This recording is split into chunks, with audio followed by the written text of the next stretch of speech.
Good afternoon, Mr. and Mrs. Ruiz. It's wonderful to see you again today. Thank you so much for taking time out of your busy week to come and visit us.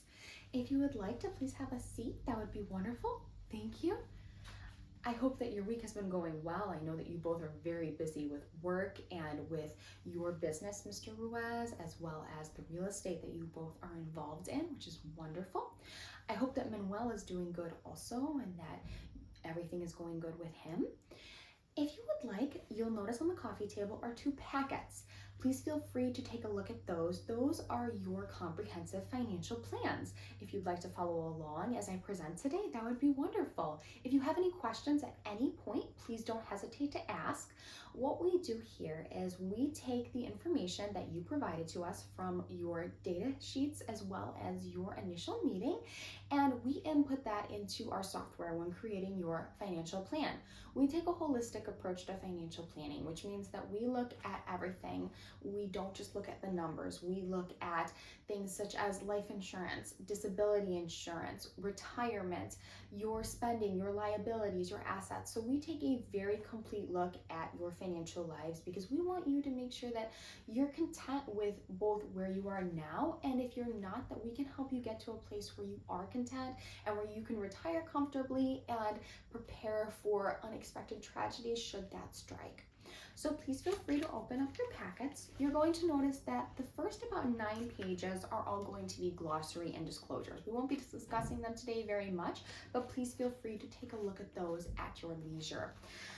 If you go to page 10 of your report, that is going to be where we start to put in your goals. So these are the goals that you were passionate about in your data sheets. So mentioned in those sheets, as well as in our first meeting, was a concern about the budget. So we did run a budget for you based on the information provided in your cash flow statement and your data gathering sheet. We've used that information to back up what is in your plan. You'll also notice that retirement was a goal that you were passionate about, and most people are today, and we are here to help you make sure that you can live comfortably in retirement.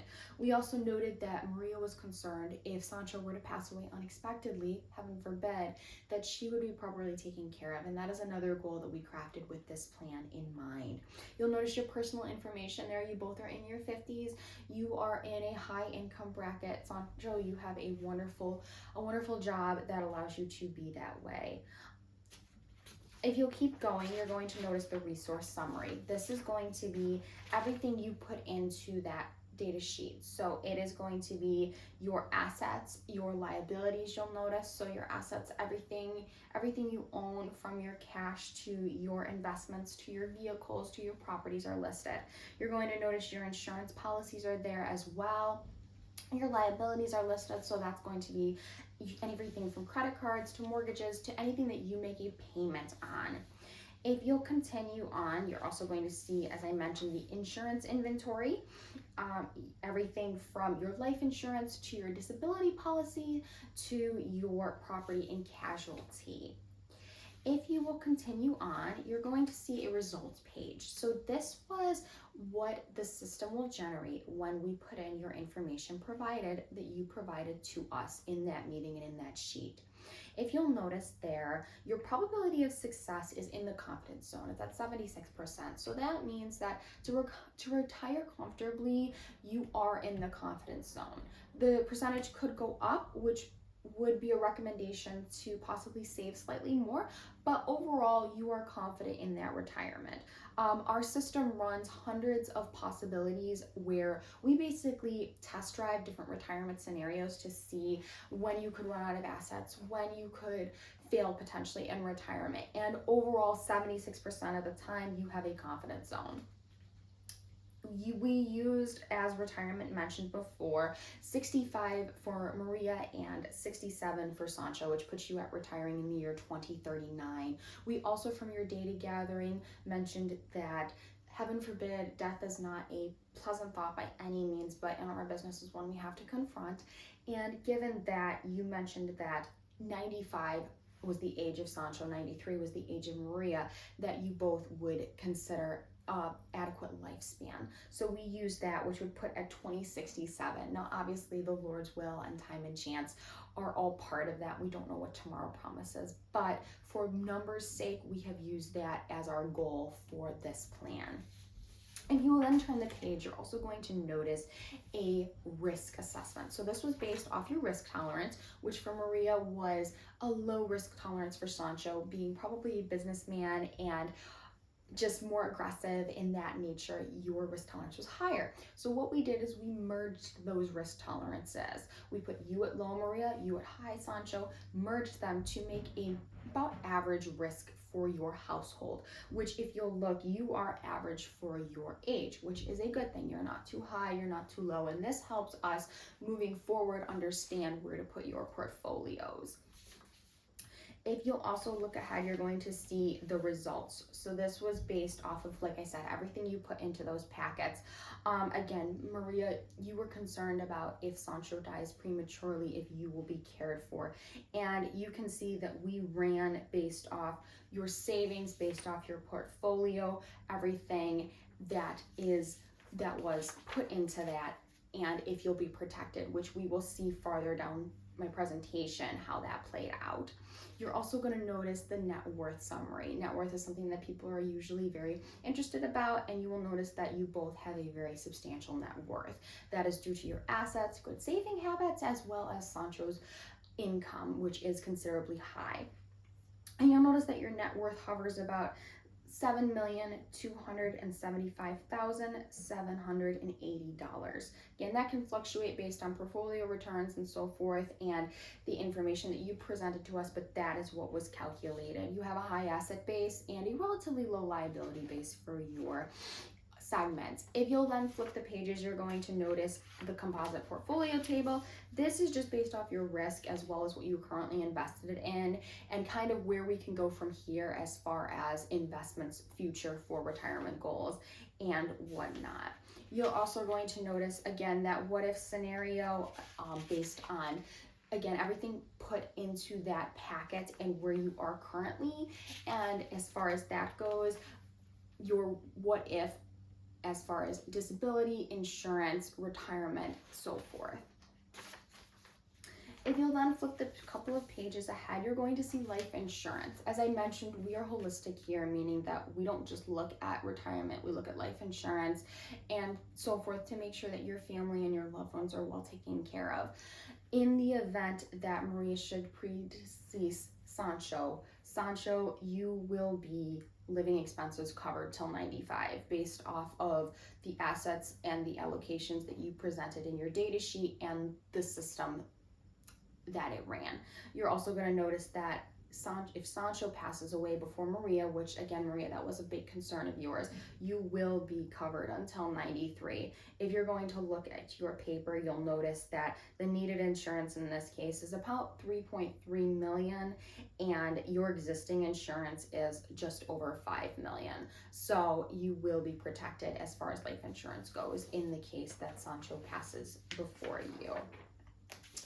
You'll then just look, you're going to see more about life insurance. We did include the rental properties being sold at retirement in order to fund various tasks regarding retirement. Disability, again, this was another concern that you had brought up. And you're going to notice that based off of our needs, there was a shortfall that the system discovered as far as if Sancho, if you get disabled, and you are no longer able to work, being the primary breadwinner, there could be a potential shortfall. However, you also both indicated that you were willing to allocate assets needed. So that is something that I would recommend that we discuss at our next meeting or further down the road as far as where we can more allocate assets in order to potentially cover disability if that comes up. Maria, if you become disabled, there's a significantly lower risk as far as running out of assets. The system did come up with a shortfall. However, again, we would address what to allocate differently as far as that scenario goes. If you will keep looking, you're going to just see what the computer allocated as far as disability needs. Moving on though, we will then see your estate. So estate is obviously a concern for end of life as far as beneficiaries, and if one spouse dies, what happens if both spouse dies, if Manuel will be taken care of. Again, you have a significant net worth, so you do want to be very conscious of the estate. As mentioned in the data gathering, you both have wills, which is excellent. However, I would strongly suggest, one of my recommendations would be to get with an estate attorney just to make sure that those wills are updated as you would see fit. Additionally, you are going to notice that, again, because of your high net worth, you might want to consider putting your home into a trust at some point. This helps to aid with the Medicaid look back in case you do need that at some point. It also aids with transferring the assets of the home to Manuel or to whoever your beneficiary would be.